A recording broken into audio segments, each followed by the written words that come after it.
Bonjour, je me présente, je suis François Acquaviva, je suis conseiller municipal de la ville de Villemomble depuis 38 ans. J'ai considéré que l'avenir de notre ville passe aujourd'hui par la métropole et le territoire. Nous sommes en plein centre-ville, c'est aussi l'esprit de notre ville ouvert vers l'extérieur. Alors il faut le protéger de deux façons, parce que par l'intermédiaire du territoire, nous conservons que nous ne sommes plus seuls. Nous avons d'autres villes qui sont comme nous, qui défendent leur culture, leur patrimoine et leur patrimoine pavillonnaire. Et nous nous rendons compte aussi que si nous ne représentons que 8% de la population du territoire, nous avons aussi la nécessité de pouvoir travailler ensemble dans l'esprit de mutualisation.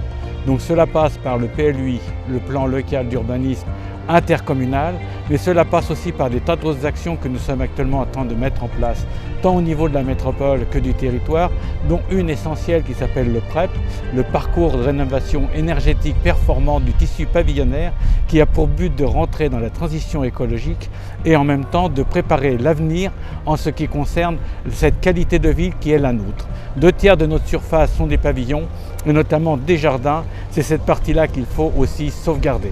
Et puis nous avons aussi au sein du territoire, parce que je suis aussi conseiller territorial, adopté le PCAET, c'est-à-dire le plan climat, air, énergie du territoire, qui a pour but d'intégrer pour les années à venir tout l'environnement écologique, qu'il soit au niveau centre des domaines de santé, mais de la façon de vie de tous les jours, pour pouvoir à la fois sauvegarder notre planète.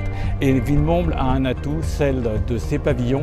Elle a aussi des inconvénients, le fait d'avoir une RD 902, ancienne RN 302, qui fait 50 000 véhicules jour. Mais là aussi, c'est un défi que nous devons relever ensemble. Ici, cet hôtel d'entreprise, il est notre ouverture. Nous avons remis les services de l'emploi en marche et nous ne sommes pas très loin du quartier de l'Enrue, numéro 2, quartier des Marnaudes, sur lequel nous avons une réhabilitation complète par l'intermédiaire du territoire. Territoire, pour moi, c'est quelque chose d'important. Ici, à Secœur, nous avons encore des terrains pour lesquels nous pouvons faire un développement économique et nous sommes en train de réfléchir à la mise en place d'une zone artisanale, ce qu'on appelle l'hôtel d'entreprise numéro 2. Nous sommes ici en contact et en lien avec Rosny-sous-Bois, juste à côté. Et quand on part du château de Villemomble, on prend la RN 302, on arrive ici. Et d'ici, on va sur la zone montgolfier de Rosny-sous-Bois, auquel nous travaillons dans la partie de la ZAE, zone d'activité économique, et on se retrouve à Rosny 2. Tout ça forme un bassin d'emploi extraordinaire pour l'intérêt de toutes nos populations, car l'intercommunalité permet là aussi de pouvoir agir et non pas de se retrouver isolé. Nous avons donc mis en place avec le territoire le schéma de développement économique dans lequel nous sommes présents, nous agissons et nous proposons. Nous sommes présents dans la mission locale intercommunale sur laquelle nous avons des projets. Nous avons actuellement une recherche pour essayer de mettre un plan local d'insertion à l'emploi par l'intermédiaire du territoire. Pour moi, il n'y a qu'un seul combat, celui de ma ville.